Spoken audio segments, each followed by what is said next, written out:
പലപ്പോഴും നമ്മുടെ അവസാന തണപ്പല്ല വിസ്റ്റം ടൂത്ത് കംപ്ലീറ്റ്ലി പുറത്തു വരാണ്ട് അതിനു ചുറ്റുള്ള മോണെ ഇൻഫെക്ട് ചെയ്ത് ഒരു സിവിയർ പെയിൻഫുൾ കണ്ടീഷനിലോട്ട് എത്തിക്കുന്നു. ഈ ഒരു അവസ്ഥയെ വിളിക്കുന്ന പേരാണ് പെരികോർണൈറ്റിസ്. ഇതിന്റെ പ്രധാന കാരണം നോക്കിക്കഴിഞ്ഞാൽ പാർഷ്യലി ഇറക്റ്റ് ആയിരിക്കുന്ന ടൂത്തും അതിനു ചുറ്റുമുള്ള മോണയ്ക്കിട്ടുള്ള സ്പേസിലോട്ട് ഫുഡ് കയറി പറ്റുകയും ബാക്ടീരിയൽ ഫോർമേഷൻ ഉണ്ടായി ഒരു ഇൻഫെക്ഷൻ സ്റ്റേജിലോട്ട് എത്തുകയാണ് ചെയ്യുന്നത്.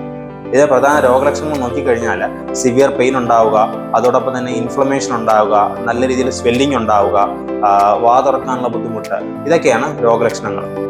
ഇനി ഇത് എങ്ങനെ തടയാൻ നോക്കിക്കഴിഞ്ഞാൽ നമ്മുടെ ഈ പ്രോപ്പർ ഓൾ ഹൈജീൻ മെയിൻറ്റെയിൻ ചെയ്താൽ തന്നെ ഈ ഒരു പെരികോർണൈറ്റിസ് നമുക്ക് ഭാഗികമായി തന്നെ നമുക്ക് കൺട്രോൾ ചെയ്ത് പോകാൻ പറ്റുന്നതായിരിക്കും.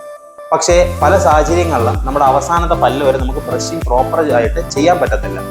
അപ്പോൾ ഇങ്ങനെയുള്ള കണ്ടീഷൻസിൽ മൗത്ത് വാഷ് ഉപയോഗിച്ച് റിൻസ് ചെയ്ത് ക്ലീൻ ചെയ്യാൻ പറ്റുന്നതാണ്. വാട്ടർ ഫ്ലോസർ ഉപയോഗിക്കുക. എന്തെങ്കിലും ഒരു ഫുഡ് പാർട്ടിക്കിൾസ് കുടുങ്ങി നിൽക്കുന്നതായിട്ട് തോന്നിക്കഴിഞ്ഞാൽ നമുക്ക് ഫ്ലോസ് ചെയ്ത് നമുക്ക് ആ ഒരു ഫുഡ് പാർട്ടിക്കിൾ റിമൂവ് ചെയ്യാൻ പറ്റുന്നതാണ്. ഇനി ഇതിൻ്റെ ട്രീറ്റ്മെൻറ്റ് നമുക്ക് പെയിൻ ഉണ്ടായിക്കഴിഞ്ഞാൽ പിന്നെ സ്വയം ചികിത്സ നോക്കാണ്ട ഒരു ഡെന്റിസ്റ്റിനെ കാണിച്ചു കഴിഞ്ഞാൽ അദ്ദേഹം നിങ്ങൾക്ക് ആൻറ്റിബയോട്ടിക്സും അതോടൊപ്പം തന്നെ പെയിൻ റിലീവ് ചെയ്യാനായിട്ട് പെയിൻ കില്ലേഴ്സ് തരുന്നതായിരിക്കും.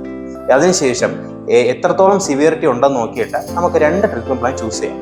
ഒന്നാമത്തത് ഓപ്പർക്കുലെക്ടമി, അതായത് കുടുങ്ങി നിൽക്കുന്ന പല്ല് പുറത്തോട്ട് വരാൻ എന്തെങ്കിലും വഴി ഉണ്ടെങ്കിൽ ഈ പറയുന്ന ആ പുറമെ ഇൻഫ്ലം ആയിരിക്കുന്ന ആ ഒരു ഗം ടിഷ്യൂവിനെ ലേസർ ഉപയോഗിച്ചോ അല്ലെങ്കിൽ ബ്ലേഡ് ഉപയോഗിച്ചോ കട്ട് ചെയ്ത് നമുക്ക് ആ ഒരു ഏരിയ ഫ്രീ ആക്കി കൊടുക്കാവുന്നതാണ്. ഇനി അതല്ല, ഈ പല്ലിനി ഒരു സാഹചര്യത്തിനും പുറത്ത് വരത്തില്ല അല്ലെങ്കിൽ അത്രയും ഡീപ്ലി ഇൻഫെക്റ്റഡ് ആണെങ്കിൽ നമ്മൾ ആ ഒരു പല്ല് ചെറിയൊരു മൈനർ സർജിക്കൽ പ്രൊസീജിയറിലൂടെ എക്സ്ട്രാക്ട് ചെയ്യുന്നതാണ് ഏറ്റവും ബെറ്റർ ഓപ്ഷൻ എന്ന് പറയുന്നത്. So always keep smiling and stay healthy.